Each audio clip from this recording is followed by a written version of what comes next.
Priorité Santé. Claire Hédon.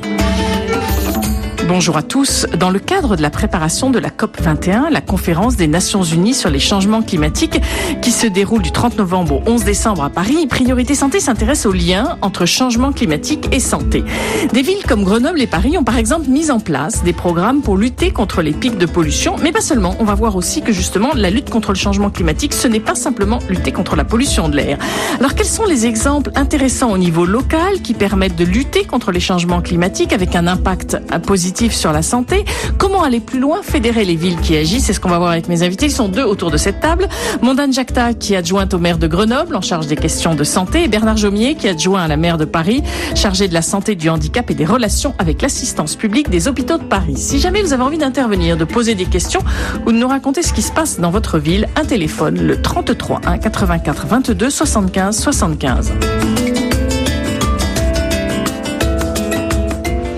Dans cette émission, on aura également au téléphone le professeur Abdoulaye Samb, qui est chef du service de physiologie à la faculté de médecine de Dakar au Sénégal et qui nous parlera d'une étude sur la pollution de l'air à Dakar. Et en fin d'émission, comme tous les vendredis, on retrouvera la chronique sport et santé avec le docteur Jean-Marc Sen.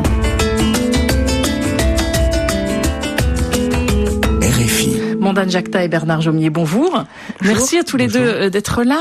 Dans le cadre de la préparation de la COP21, il y a une nouvelle convention des maires qui pour le climat et l'énergie qui a été signée à Bruxelles au Parlement européen la semaine dernière, le 17 octobre. Qu'est-ce qu'elle prévoit, cette convention? Je ne sais pas lequel des deux veut commencer à intervenir là-dessus.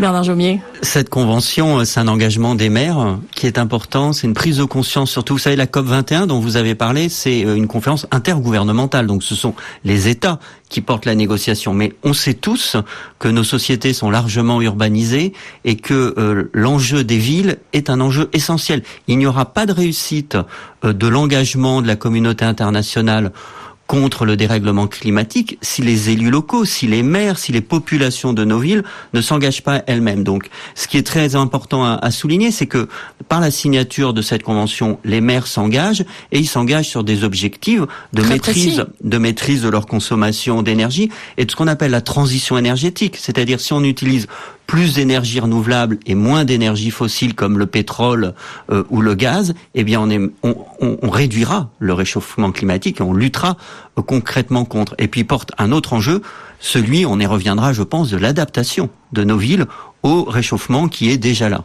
Dans les engagements très concrets, il y a prévu une baisse de 40% par exemple des émissions de gaz à effet de serre par rapport à 1990, 27% d'efficacité énergétique, donc des engagements très précis. Ça vous paraît important, Mondane Jacta, justement, qu'il y ait un engagement de l'ensemble des maires là-dessus? Alors ça me paraît essentiel qu'il y ait un engagement des maires sur cette question, puisque les villes sont des acteurs stratégiques sur cette question. Et le problème aujourd'hui, c'est qu'elles n'ont pas les outils pour mettre en place cette stratégie. Et elles n'ont pas les outils parce que notamment la manière dont est fabriqué le budget en France fait qu'une ville, elle peut pas avoir un budget déséquilibré et donc elle peut pas investir à la hauteur de ce à quoi elle souhaiterait investir, et notamment sur ces investissements qui sont des investissements de long terme pour lutter pour le respect des enjeux environnementaux. Elles n'ont pas la possibilité de faire ça. Et aujourd'hui, les villes et à leur place stratégique, elles devraient pouvoir faire ces investissements de long terme pour atteindre les objectifs que vous citiez, avoir les possibilités techniques et comptables de le faire qu'elles n'ont pas. Et en plus, une ville, est entourée souvent, quand c'est des grosses villes d'autres communautés, il faut agir ensemble et ça, j'imagine que c'est pas toujours facile. On y reviendra. Grenoble a quand même été la première ville en France à se doter d'un plan climat en 2005. Pourquoi? C'était une des villes les plus polluées de France, c'est ça? Alors Grenoble est dans une situation géographique qui fait qu'effectivement la pollution stagne et donc pour les gens qui connaissent pas, c'est parce qu'entouré de montagnes. Entouré de montagnes, et donc on est dans une cuvette, donc avec une pollution qui stagne. Et il y a eu une prise de conscience en parallèle assez forte, et donc des leviers d'action qui ont été mis en place assez rapidement et qui ont montré vite qu'effectivement, en agissant, on obtenait des résultats. Et aujourd'hui, à Grenoble, en termes d'émissions par CO2 par habitant, on est 30% en dessous de la moyenne nationale. Donc, on voit bien que d'agir... En 10 ans, on a progressé. en 10 ans, on a progressé, on a mis en place des actions concrètes qui ont permis effectivement ce progrès. On a progressé collectivement. Je pense que c'est important d'avoir en tête que le plan Air Énergie Climat aujourd'hui il est porté par la métropole et que évidemment pas que Grenoble, donc les villes limitrophes évidemment aussi. Oui, c'est pas Grenoble toute seule, c'est Grenoble et les 49 communes, enfin les 48 autres communes de la métropole qui permettent qu'effectivement on arrive à avancer sur ces questions. On va pas parler que pollution de l'air, mais je veux bien qu'on y passe quand même un petit temps parce que c'est ce qui préoccupe beaucoup les gens, les habitants des villes. Bernard Jomier, justement d'abord, quel est le lien entre pollution de l'air, réchauffement climatique et santé ? Parce qu'il y a des choses qui sont déjà très prouvées sur la question du lien entre la pollution de l'air et la santé. Alors, entre pollution de l'air et santé, c'est l'iceberg qui est en train de se découvrir. C'est-à-dire que depuis 10 ans, se multiplient les études qui démontrent les liens et l'Organisation mondiale de la santé parle même maintenant de la principale atteinte à la santé humaine quand elle parle de la pollution de l'air, avec 7 à 8 millions de décès par an. Dû à quoi alors? Des maladies respiratoires? Alors oui, ça c'est ce qu'on savait déjà il y a 10 ans, que la pollution de l'air c'est pas bon pour les poumons, ça crée de l'asthme, de l'emphysème, etc., des maladies pulmonaires. Puis on a découvert que ça crée des maladies cardiovasculaires, des infarctus du myocarde. Puis on a découvert que ça crée des maladies neurologiques du système nerveux. Puis on a découvert que ces fameuses particules fines, comme elles vont partout dans l'organisme, elles créent des phénomènes inflammatoires partout dans l'organisme et donc que tous les organes sont atteints par la pollution de l'air. Donc ça, ce sont les découvertes de ces dernières années. C'est ça, on est presque au début de la compréhension de ce phénomène. Alors maintenant, en tout cas, il y a, je crois, un assez large consensus pour dire que la pollution de l'air est un problème majeur de santé publique dans les pays développés, mais aussi sur l'ensemble de la planète. Ce qui se passe à New Delhi ou à Mexico ou à Kinshasa à Pékin, est tout aussi ou à Pékin est tout aussi dramatique en termes de la pollution de l'air. Donc c'est le monde entier qui est concerné par ce phénomène. Et le lien climat entre ces questions, les questions climatiques, il est double. Il est que plus vous utilisez, puisque les transports sont un des grands responsables de la pollution de l'air, avec le logement, le chauffage des logements dans les pays et les villes qui en ont besoin. Eh bien, quand vous utilisez des énergies fossiles, encore une fois, ces fameuses énergies fossiles, gaz et pétrole, eh bien, vous aggravez la pollution de l'air. Donc, il y a un lien qui est direct à ce moment-là entre la façon dont vous fonctionnez dans vos villes et la pollution de l'air. Et évidemment, le lien entre le climat et la santé, lui, a d'autres sources. Il en a là, mais il en a bien d'autres, parce que le changement climatique va induire des modifications, évidemment, dans l'espace public. On va plus souffrir de la chaleur. L'organisme humain n'aime pas tellement les températures élevées. Et même si les populations des pays tropicaux ont appris à vivre avec, elles ont des conséquences pour la santé. Et ces conséquences, on les aura. Et puis, la transformation des écosystèmes, quand vous changez le climat, vous changez les plantes, les animaux, etc. Vous changez les insectes qui véhiculent des maladies. C'est comme ça qu'on a vu le moustique tigre arriver en France et la dengue et le chikungunya pour la première fois donner une épidémie locale en Languedoc-Roussillon l'année dernière. Voilà. Donc c'est un ensemble de phénomènes qui est très concret et que l'OMS, elle le rappelle dans une déclaration très récente en appelant à la mobilisation de la communauté internationale pour la COP21. L'OMS dit le changement climatique, c'est la principale menace pour la santé humaine au XXIe siècle. Donc important de bien comprendre ces liens. Je l'ai dit, on va pas rester que sur la pollution de l'air, mais je vais quand même vous poser tous les deux les questions de qu'est-ce que font vos villes respectives justement encore aujourd'hui pour lutter contre la pollution de l'air. Grenoble, on l'a dit, Mandane Diakhaté a déjà il y a 10 ans mis un plan, mais aujourd'hui justement vous en êtes où et vous faites quoi sur la question simplement de la pollution de l'air? Alors sur la question de la pollution de l'air, aujourd'hui, on a plusieurs leviers à Grenoble. On agit déjà sur la question de la végétalisation, qui, alors là, on est vraiment sur un aspect qui est en lien entre le réchauffement climatique et la pollution de l'air, mais sur la végétalisation en ville. Donc, on a planté la première année de mandat 544 arbres, alors qu'on était dans une logique des précédents mandats de retirer des arbres, plus de 300 arbres par an. Donc, c'est un des leviers.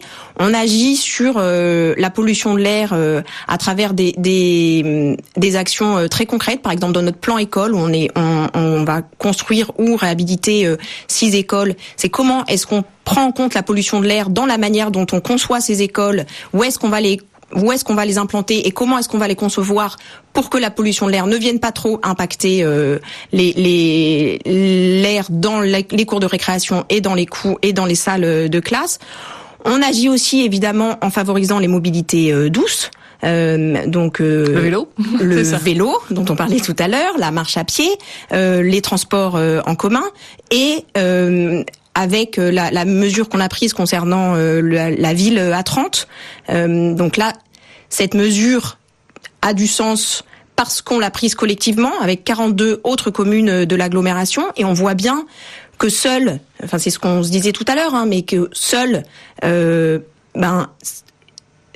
pour agir, il vaut effectivement mieux qu'on y aille collectivement. Et là, sur cette mesure de la ville à 30, elle a effectivement du sens. Et la ville à 30, donc à 30 km/h. 30 km/h dans 43 des 49 communes de l'agglomération grenobloise. Et donc ça, les premières communes de l'agglomération vont mettre en place le passage de la ville à 30 à partir du mois de janvier 2016. Donc là, on est sur une mesure très concrète qui effectivement aura un impact sur la pollution de l'air. Et comment réagit la population par rapport à ça ? C'est vraiment ce que j'évoquais tout à l'heure de l'intérêt de le faire à 43 plutôt que de dire il y a que la ville-centre qui va prendre la décision et puis du coup il y aura des systèmes différents selon les villes. On est vraiment sur un travail global ou qui dépasse les étiquettes politiques notamment et donc on peut vraiment s'en féliciter de se dire, Bernard Jomier l'a rappelé tout à l'heure, il y a un véritable enjeu de santé qui n'est plus à démontrer aujourd'hui, donc il est temps d'agir, il est vraiment temps de se mettre au boulot et on voit les impacts que ça a sur la santé de manière très directe. Donc il y a un enjeu important à travailler avec la population, à sensibiliser la population, à former certaines personnes, à les informer aussi des niveaux de qualité de l'air. Nous on a un vrai, il faut qu'on arrive à travailler sur cette question-là, ce que Paris fait. À Paris, on arrive à avoir l'information assez rapidement sur quelle est la qualité de l'air. À Grenoble, on a un effort à faire là-dessus, à nouveau de manière collective. Et encore une fois, nous, ça faisait partie de nos engagements de campagne. On a été élus pour mettre en place ces mesures-là. Donc et on travaille très en lien avec la population sur ces questions en particulier pour sensibiliser, faire comprendre et entendre ce qu'ils ont à dire. Bernard Jomier, qu'en est-il à Paris ? C'est vrai qu'on est au courant, par exemple, des pics de pollution, mais on sent bien, et la maire s'en est plainte, Anne Hidalgo, à certains moments, du mal à agir, du coup, pour, par exemple, limiter la circulation et des choses comme ça. La maire, elle se plaint pas, elle agit, elle pointe les freins qu'il y a et qui sont nombreux, évidemment, parce que le Paris consensus, décide pas seul, en fait. on disait le consensus scientifique, il est acquis. Bon, maintenant. Après, il y a la question de comment on fait, parce que l'enjeu, une ville, ça bouge beaucoup. On se déplace tous et c'est une bonne chose. L'enjeu, c'est de bouger sans polluer. Parce que dans notre ville, je parle de Paris et de l'agglomération francilienne, le principal facteur qui pollue l'air, ce sont bien le déplacement, les transports. Ça peut être autre chose dans une autre ville. Vous êtes logement. venu en RER ce matin. Je suis venu par le RERC et de toute façon, j'ai pas de voiture. Donc, j'utilise les transports en commun et parfois un taxi quand j'ai besoin de me déplacer en voiture. Comme tous les Parisiens, je suis dans ce qu'on appelle la plurimodalité. C'est un terme un peu barbare, mais qui dit qu'on a une palette de moyens de transport à notre disposition. D'abord, on a nos deux jambes. C'est très bon pour la santé. Il y a le vélo, on a des Vélib, il y a les voitures, y compris des voitures non polluantes, il y a les transports en commun, etc. Et que c'est ça la modernité. La modernité, c'est de bouger, mais de bouger sans polluer. Et donc, à Paris, avec la maire, on a décidé que la santé devait primer. Priorité santé, pour le coup. Et donc, que ça allait dicter notre politique en la matière. Et donc, l'objectif, c'est qu'en 2020, on retrouve un air de qualité à Paris. On fait comment ? On donne les moyens à ceux qui habitent ou qui viennent dans notre ville de se déplacer sans polluer. Donc c'est toute une gamme de mesures, y compris un artisan qui a son petit utilitaire diesel, il suffit pas de lui dire en 2020 c'est terminé, il faut lui donner les moyens de changer de véhicule. Et ça veut dire quoi ? Des moyens financiers ? Donc ça veut dire, oui, le Conseil de Paris a voté, y compris des mesures financières d'accompagnement, des subventions, etc. Donc il faut qu'on change nos façons de se déplacer. Mais votre artisan, par exemple, il est souvent en banlieue ? Oui. Et du coup, vous allez aussi lui financer... on ne lui interdira pas de sortir de Paris avec son véhicule. Voilà. Donc, non, très sérieusement, la question, c'est que chacun puisse se déplacer, encore une fois, sans polluer. Et donc, ça passe aussi par des mesures de restriction. C'est normal, parce que l'intérêt général n'est pas approprié par tout le monde. Mais ce que disait Mondane Jacta est très juste. Il faut que les populations s'approprient ces politiques. Et les Parisiens, ils se la sont bien appropriés, parce que ils constatent même que c'est très désagréable de vivre dans une ville qui est polluée et que ça touche leur santé. Et donc, ces mesures à la fois d'aide et à la fois de restriction font qu'en 2020, vous ne pourrez plus circuler à Paris dans un véhicule diesel. Ce sera terminé. 2020, c'est terminé. Les premières restrictions ont commencé, visant les autobus, notamment au 1er septembre. Les premières mesures concernant les voitures particulières, c'est pour le mois de juin 2016. Et donc, elles vont s'étaler comme ça sur plusieurs années pour qu'on ait tous le temps de changer de comportement. Mais très clairement, on va avoir une nouvelle ville. Et moi, ça me semble quelque chose qui est essentiel et qui doit se faire dans toutes les villes du monde. Et le 30 km/h que Grenoble met en place au 1er janvier 2016, ça vous fait rêver ? On aime beaucoup. D'ailleurs, c'est déjà en place dans certains quartiers. Ça va être étendu à l'ensemble des axes parisiens, sauf les grands axes. Vous savez que Paris a un statut un peu à part, où le préfet de police a une part du pouvoir de décision. C'est pas comme à Grenoble où le maire. C'est pour ça que je vous disais que la maire, elle peut pas tout faire. Voilà.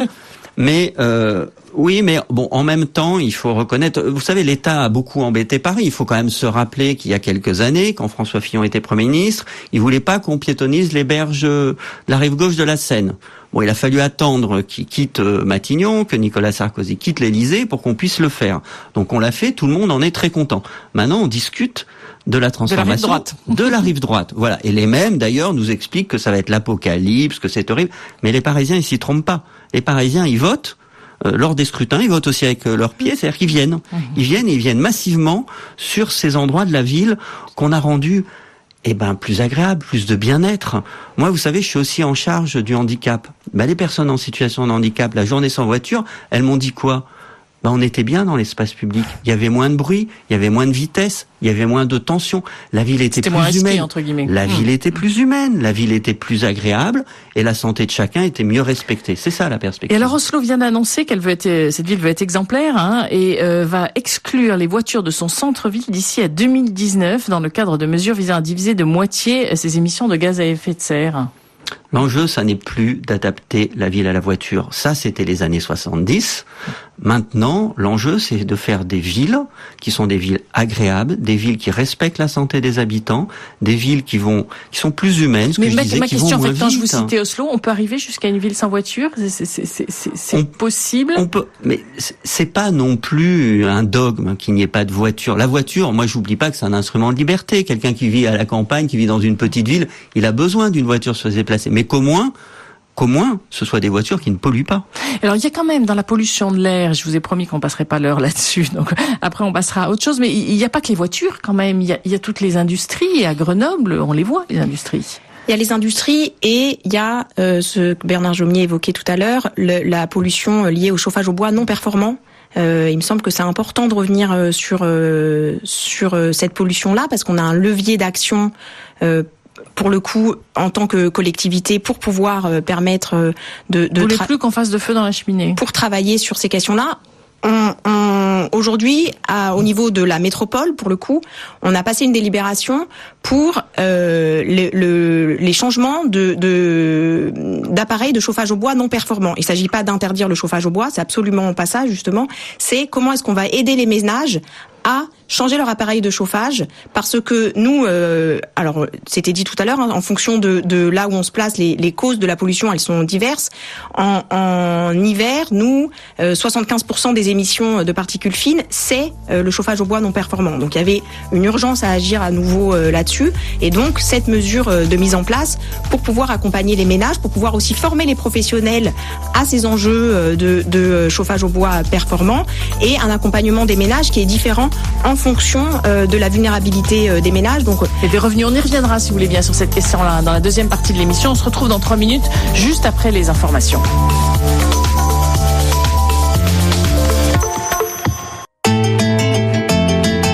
Priorité santé. Claire Hédon. Bienvenue à tous ceux qui nous rejoignent pour cette deuxième partie de Priorité Santé. Aujourd'hui, nous essayons de voir quels sont les exemples intéressants au niveau local qui permettent de lutter contre les changements climatiques avec un impact positif pour la santé. On en parle avec Mondane Jacta, qui est adjointe au maire de Grenoble en charge des questions de santé, et Bernard Jomier, adjoint au maire de Paris, aussi en charge des questions de santé, du handicap et des relations avec la PHP, l'assistance publique des hôpitaux de Paris. Et vous pouvez continuer à nous appeler au 33 1 84 22 75 75.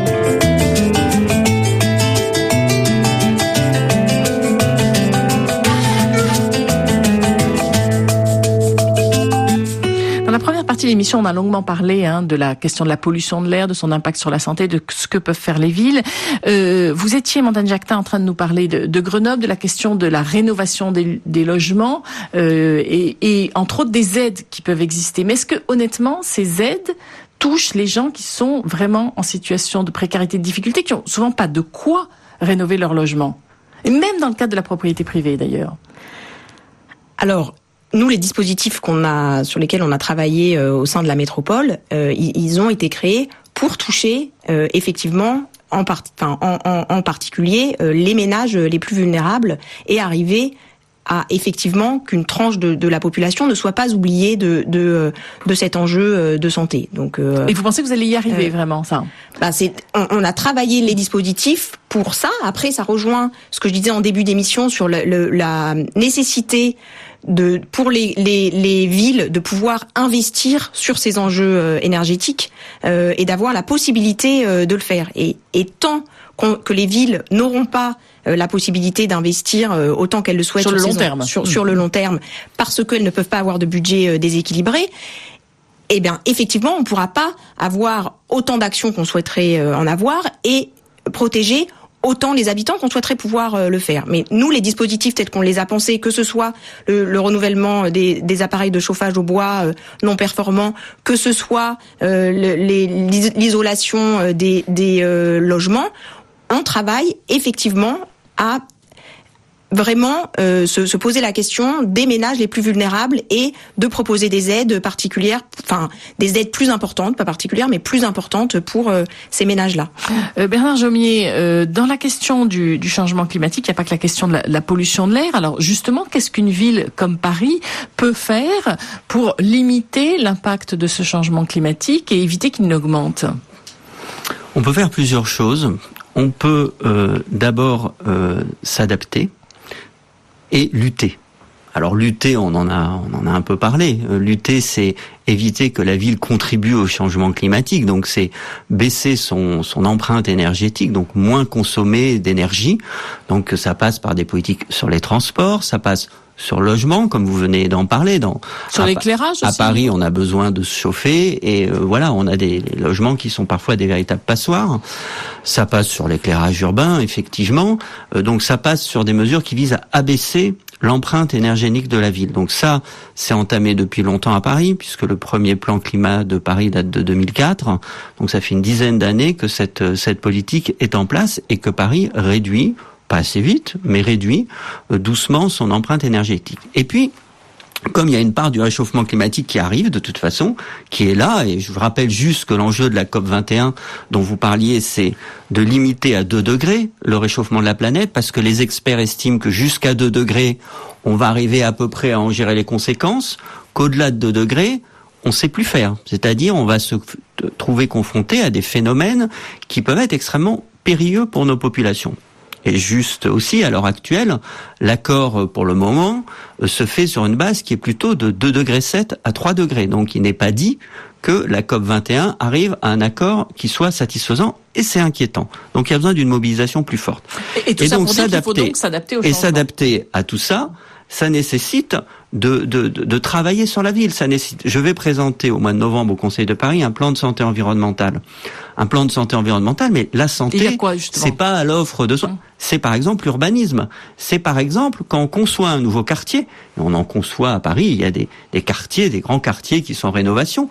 Comment on conçoit ces quartiers? Ça s'appelle les études d'impact en santé. On pratique quasiment pas ça en France.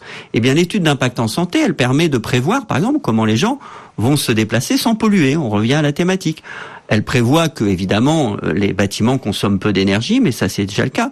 Elle prévoit qu'on végétalise suffisamment, ce que disait Mondane Jacta tout à l'heure, parce qu'une ville mieux végétalisée, c'est moins d'îlots de chaleur. Donc c'est le jour où la canicule arrive, la capacité de mieux s'adapter.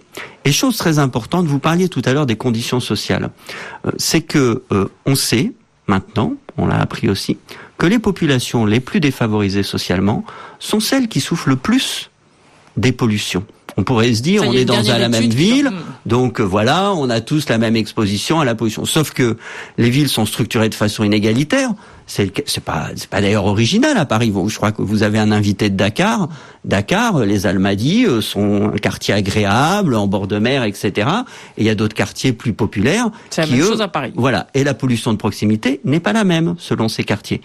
Et encore plus, la capacité à lutter contre ces facteurs locaux n'est pas la même. En gros, vous habitez un quartier favorisé de Paris au bord d'une avenue du 7e arrondissement, vous pouvez avoir autant de pollution de proximité qu'un habitant d'une avenue du 19e qui est un quartier populaire, mais vous êtes favorisé, vous emmènerez les enfants en Normandie le week-end, vous mettrez en place des mesures de compensation sur l'alimentation, vous isolerez mieux votre logement, etc. Et donc, vous, en fait, subirez moins la pollution alors que vous y êtes exposé de la même manière. Donc il y a une question d'inégalité sociale qui rejoint la question environnementale. Alors effectivement, on devait parler de la situation à Dakar et de la pollution. On a du mal à joindre le professeur Abdoulaye Samb. S'il nous écoute, on a du mal à le joindre. Un problème de ligne téléphonique apparemment en ce moment. La question de la végétalisation de la ville, je vais vous reposer après la même question, Mondane Jacta. C'est quand même quelque chose de très intéressant. Et alors pour le coup, il y a une adhésion du grand public. Enfin, quand vous racontez que vous allez nous mettre plein de jardins sur les toits, je veux dire, ça plaît ça aux Parisiens. Autant quand vous leur dites on vous supprime votre voiture, ils rechignent un peu. Là, ils sont contents, non? Les Parisiens, ils viennent de voter pour le budget participatif, puisqu'on a 70 millions d'euros chaque année d'investissement qui sont mis au vote des Parisiens. Donc c'est un montant considérable. Et quand on regarde les projets qu'ils ont choisis, ils ont choisi beaucoup de projets sur les mobilités douces, ils ont choisi beaucoup de projets sur la végétalisation de la ville et donc sur le bien-être. Donc ils ne s'y trompent pas. Après, la végétalisation, on doit bien la conduire. Parce que il y a une autre problématique avec le réchauffement climatique. Les experts ont bien mis le doigt dessus. C'est-à-dire que la pollinisation augmente. Vous savez que les allergies augmentent dans nos villes. Que donc, qu'est-ce qu'on la met pollution de l'air. Végétaux, exactement. Il faut pas végétaliser n'importe comment. Donc, mais on peut, et ça doit surtout pas non plus freiner le mouvement de végétalisation. Ça nécessite de bien travailler cette végétalisation pour pas accroître de façon démesurée les pollinisations et les phénomènes allergiques qui vont arriver avec le réchauffement climatique. Mais en même temps, la végétalisation, c'est du bien-être, c'est de la lutte contre les îlots de chaleur, et puis c'est un meilleur lien avec la nature aussi, et donc ça, c'est très profitable. Mondane Jacta, effectivement, c'est bien reçu par les Grenoblois, cette végétalisation. Pour terminer, ce que disait Bernard Jaumier, ça met en lien aussi les habitants entre eux. Donc oui, c'est bien perçu, la végétalisation.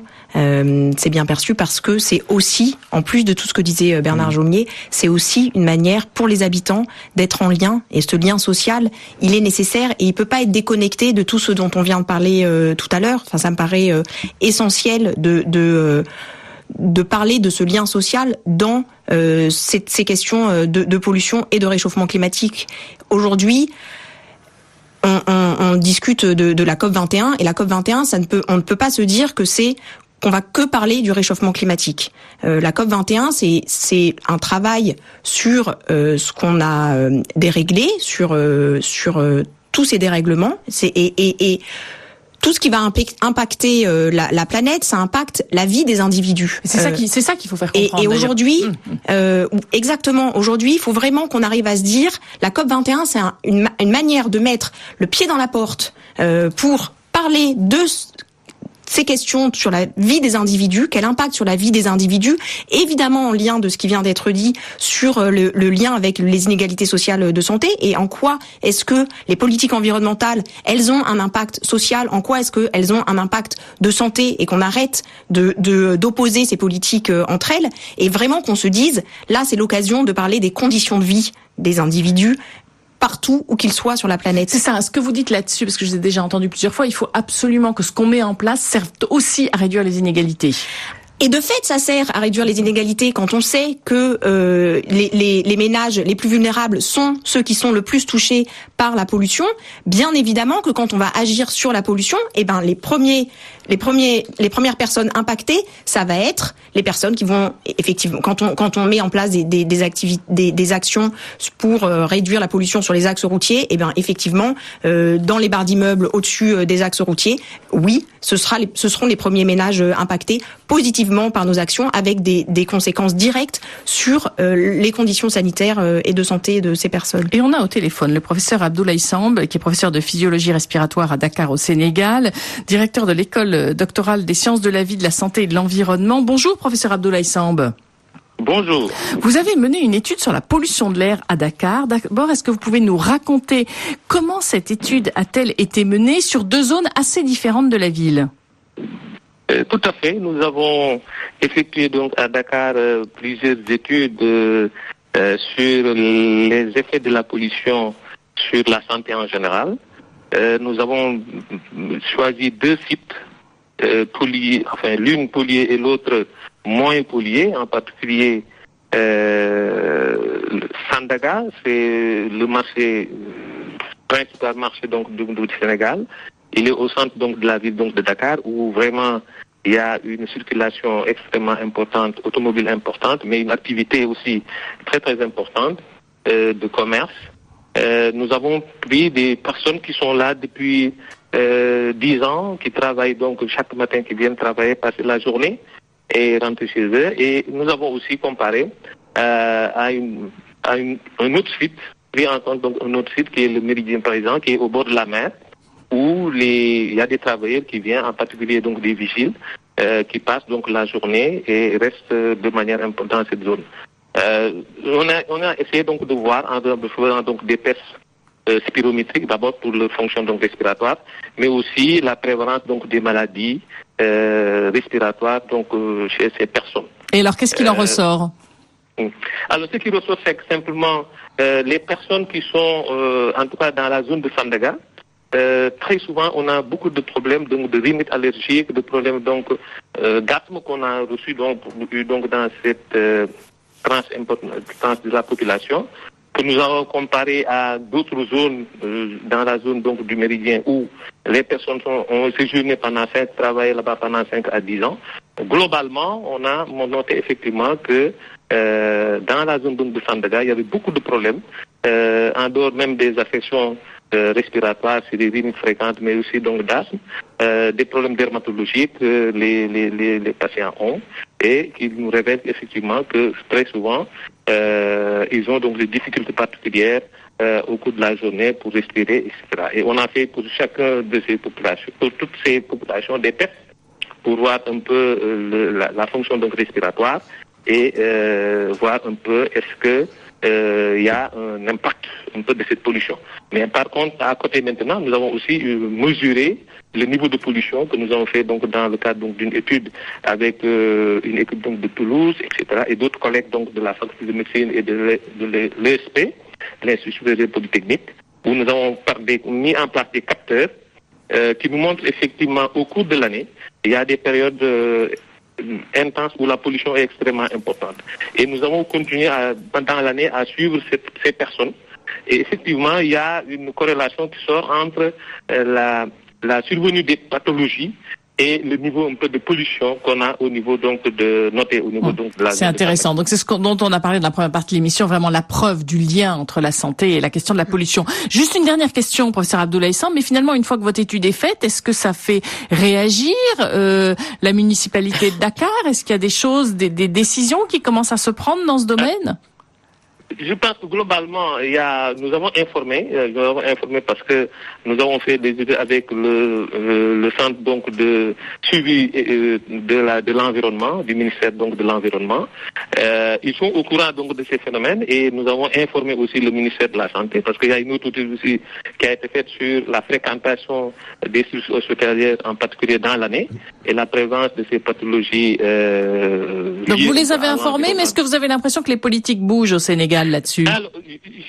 Alors, ça veut dire que je sais qu'il y a actuellement des efforts qui sont faits pour essayer de renouveler le parc automobile, parce que nous avons un parc extrêmement vieux où les voitures ont 30 ans parfois d'âge et qui fonctionnent donc au diesel.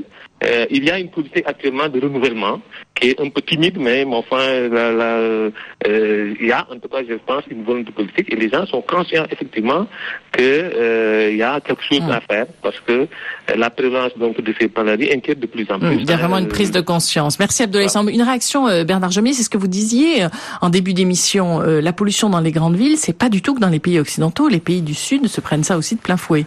Mais bien sûr, parce que l'environnement est fondamental. Or, l'environnement, la question urbaine, elle est posée partout. Dakar est une ville qui est très étendue, avec des trajets qui sont très importants pour la population. Et donc, c'est une ville qui subit des embouteillages bien pires que Paris. Donc, il y a une responsabilité politique dans les plans d'urbanisme, dans la conception de la ville. Et puis, deuxièmement, il y a la question des transports. Les transports en commun sont insuffisamment développés dans beaucoup de villes du monde, par manque de moyens financiers, souvent d'ailleurs. Mais Dakar ou Bamako ont autant besoin d'un tramway que Paris. Absolument. Que ce soit Grenoble ou Paris, vous êtes en train de mettre en place une alimentation bio dans les cantines, surtout, elle est mise en place déjà depuis quelques années, mais surtout de la généraliser, Mondane Jakta. On est en train de et le lien sur le réchauffement climatique et local. Voilà, ce sur quoi on travaille et l'objectif qu'on a à Paris et à Grenoble, c'est d'arriver en 2020 à avoir 100% de local et de bio dans les cantines, et on insiste sur le local parce que c'est ça qui permet de lutter contre le changement climatique. Oui, et faire venir du saumon d'Alaska bio, certes, c'est peut-être pas hyper satisfaisant.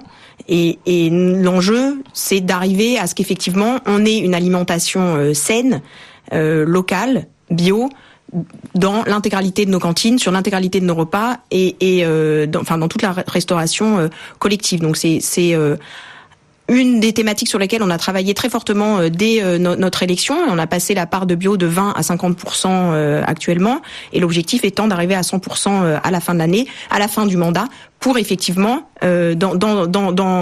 avec plusieurs enjeux, un enjeu social. Encore une fois, on voit bien le lien qu'il y a, et un enjeu environnemental sur cette question. J'avais une autre question à vous poser, un tout petit peu différente. Tout à l'heure, Bernard Jomier l'a bien dit. L'intérêt de lutter contre la pollution de l'air, c'est évidemment meilleur pour la santé, mais en plus, bouger, marcher, prendre un vélo, c'est aussi bon pour la santé. Et à Grenoble, vous avez développé un outil qui calcule le nombre de vies sauvées grâce à l'activité physique.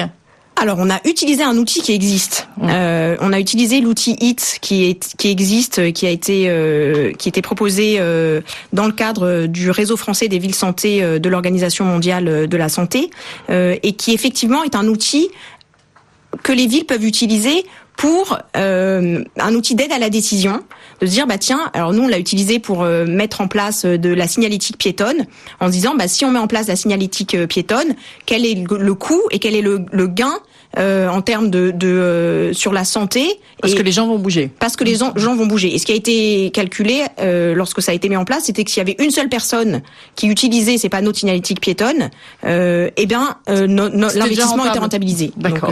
Donc moi je voudrais rebondir sur l'intervention de Dakar, parce que je trouve ça extrêmement intéressant, et on voit bien l'importance de travailler ensemble, l'importance que les villes soient connectées entre elles et qu'on arrive à échanger sur ce qui est fait, ce qui est faisable, ce qui n'est pas faisable. Et on est quand même sur des thématiques où on essaie les uns et les autres de mettre en place des mesures qui sont efficaces et qui peuvent être plus ou moins efficaces. Au sein du réseau français des villes santé de l'OMS, dont font partie la ville de Grenoble et la ville de Paris, on a cette volonté-là d'échange, et d'échange aussi avec les villes du Sud. Et on en parlait avec certains responsables de l'Organisation mondiale de la santé, en se disant comment est-ce qu'on arrive à évaluer nos actions déjà, et il y a un vrai enjeu de l'évaluation de nos actions. Comment est-ce qu'on l'évalue, et comment est-ce qu'ensuite on va partager avec d'autres villes qui ont aussi mis en place des actions, parce qu'effectivement ces enjeux-là, ils existent partout. On essaie les uns et les autres de mettre en place différents types d'actions, et c'est essentiel qu'on puisse échanger et qu'on puisse arriver à avancer ensemble sur ces questions. Bernard Jomier, d'ailleurs, Anne Hidalgo veut réunir 1000 maires à Paris lors de la COP 21. justement, pour échanger oui, et s'engager ensemble? Oui, ça fait écho à ce que je vous disais en début d'émission, c'est-à-dire que sans la mobilisation de ces maires, on n'y arrivera pas. Et puis on a beaucoup de choses à partager effectivement ensemble dans nos politiques publiques. Donc nous allons réunir un sommet d'10 000 maires qui vont venir à l'occasion de la COP 21. Et lors de ce sommet, d'ailleurs, nous avons invité la directrice générale de l'OMS, Margaret Chan, à s'exprimer sur la problématique santé-climat, parce que, on l'a vu là dans toutes ces discussions, les élus locaux, les maires, ont beaucoup de choses à faire en termes d'urbanisme, de transport, d'alimentation, etc., pour protéger la santé de leur population. Je crois qu'une des vraies leçons, si vous me permettez, c'est que voilà, on avait peut-être, nous, dans nos pays développés, oublié à quel point l'environnement était important pour notre santé. Voilà, on a été un peu obnubilé par les progrès technologiques, les progrès du soin, de la médecine. Or, voilà, l'environnement se rappelle à nous, c'est l'essentiel de ce qui détermine notre santé. C'est l'intérêt aussi de cette COP21. Il nous reste vraiment 30 secondes. Vous attendez quoi de la COP21, Bernard Jomier? Je pose la même question. Un accord qui limite le réchauffement climatique à 2 degrés. Et vous êtes optimiste? Raisonnablement. Raisonnablement. Mandane Diakta? Permettre aux villes d'être des acteurs stratégiques et de pouvoir être outillés pour cela. Ça paraît très important. Merci beaucoup à tous les deux d'être venus. On sera de nouveau, évidemment, on reparlera de la COP21 au moment où elle va avoir lieu à la fin du mois de novembre. On continuera à parler justement de l'impact de ces changements climatiques sur notre santé et de ce qu'on peut faire. Et on termine, comme tous les vendredis, avec une chronique sport et santé.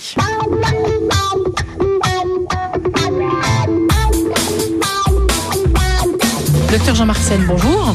Bonjour Claire. Vous êtes médecin du sport à Paris, médecin de l'équipe de France de judo. Nos auditeurs sont nombreux à pratiquer une activité physique ou sportive en ville. Pourtant, on sait que le niveau de pollution est parfois très élevé. Ça peut susciter des inquiétudes.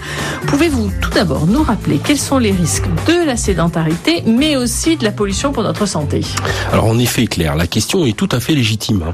On peut dire qu'il existe à la fois des risques à être sédentaire, mais aussi à être exposé à la pollution urbaine. Alors la sédentarité est un ennemi majeur avec pour risques principaux les maladies cardiovasculaires, les démences, le diabète de type 2, le cancer du sein chez la femme et le cancer du côlon chez les hommes et les femmes. Face à cela, les risques liés à la pollution sont les maladies cérébro- et cardiovasculaires, les infections des voies respiratoires basses, la prématurité et le petit poids de naissance. Donc c'est a priori un peu choisir entre la peste et le choléra. Il y a donc un vrai dilemme. À quel risque doit-on finalement s'exposer? Est-ce qu'il existe des réponses scientifiques à cela? Et finalement, faire du sport dans la pollution urbaine, est-ce que ça vaut vraiment le coup? Oui, sans aucun doute. Alors, plusieurs études nous renseignent là-dessus. Parmi celles-ci, il y a un travail qui a été récemment publié dans la revue de l'Institut de veille sanitaire et qui montre que les bénéfices du vélo pour la santé sont largement supérieurs aux risques associés à l'inhalation de polluants dans l'air, mais également à l'exposition accrue aux accidents de la route. Alors, selon cette étude, le système de vélo en libre service aurait permis, en augmentant l'activité physique des individus, d'épargner 12 vies par an contre une augmentation de 0,16 décès par an dus aux accidents de la circulation et l'inhalation de polluants durant ces trajets. Alors en outre, la pratique du vélo et de la marche bénéficie non seulement aux cyclistes et marcheurs, comme on vient de le voir, mais aussi à la population générale de la ville en réduisant le niveau de pollution. D'ailleurs, il y a une étude américaine un petit peu plus ancienne de 2003 qui évaluait l'impact de la marche et du vélo sur la pollution urbaine et qui avait montré que de promouvoir l'activité physique réduisait les encombrements de la circulation, mais aussi la pollution. Et là, ce qui est intéressant de voir, c'est que 90% des déplacements s'effectuaient en automobile, alors que près de la moitié d'entre eux sont des distances courtes qui conviennent parfaitement à la marche ou au vélo. Bon, en résumé, faire de l'activité physique, c'est bon pour la santé du pratiquant, c'est bon pour réduire la pollution urbaine, donc c'est bon pour tout le monde. Mais quand même, certaines personnes se sentent gênées à l'effort quand il y a des pics de pollution. Comment peut-on l'expliquer? Alors, les sujets sensibles voient leurs symptômes apparaître ou s'amplifier lors des pics à la pollution. Les symptômes sont souvent une gêne respiratoire ou cardiaque, par exemple. Ça peut être un essoufflement, des sifflements ventilatoires ou des palpitations. Alors, il faut savoir que le volume d'air ventilé lors d'une séance de sport est 7 à 10 fois supérieur qu'au repos. Ce sont donc 7 à 10 fois plus de particules polluantes qui auront l'opportunité de fragiliser le système pulmonaire ou cardiovasculaire. Alors, ce qu'on pourra conseiller lors d'un pic de pollution, c'est d'éviter les activités physiques et sportives intenses, notamment les compétitions, autant en plein air qu'à l'intérieur, surtout pour les populations sensibles, de reporter les activités qui demandent le plus d'efforts, d'éviter les déplacements sur les grands axes routiers et à leurs abords aux périodes de pointe, et puis d'éviter les sorties durant l'après-midi. Mais ça, c'est vraiment au moment des pics de pollution. Et quels sont les conseils, de façon générale, pour faire du sport en ville au quotidien? Alors, on va distinguer les populations vulnérables, que sont les femmes enceintes, les nourrissons, les personnes âgées de plus de 65 ans, personnes asthmatiques ou cardiaques. Là, la plus grande précaution est de mise aux moindres symptômes. Alors, pour toutes les autres personnes qui veulent faire du sport en ville, alors je leur conseille, premièrement, de ne pas utiliser de masque. Ça sert à rien. Aucun n'est efficace pour empêcher les particules néfastes de pollution de rentrer dans nos organismes. Le masque qu'on met sur le nez et la bouche, ça sert à rien. Le masque sur la tête quand on fait du 2 roues, par contre, c'est plus intéressant. Absolument, le casque. Alors, trouver un environnement vert, au contraire, pour leur exercice quotidien. Il faut éviter la proximité du trafic routier. Alors, idéalement, il faut choisir un endroit loin d'une rue passante, dans un parc par exemple, en hauteur et bien ventilé. Éviter, troisièmement, de faire du sport pendant les heures de pointe, et puis se rappeler que souvent la pollution urbaine diminue quand il pleut ou lorsqu'il vente. Et puis enfin, consulter un site météo ou d'études de la qualité de l'air de votre ville. On vous mettra quelques exemples dans le blog, et puis normalement, en prenant toutes ces quelques précautions, vous pourrez faire du sport en ville sans trop de gêne, et même avec une pollution urbaine, vous en tirerez un bénéfice pour votre santé. Merci beaucoup, docteur Jean-Marc Sen. Je rappelle que, comme d'habitude, on retrouve votre chronique sur le blog de l'émission. Vous trouverez toutes les coordonnées sur notre site internet rfi.fr dans la rubrique Priorité Santé.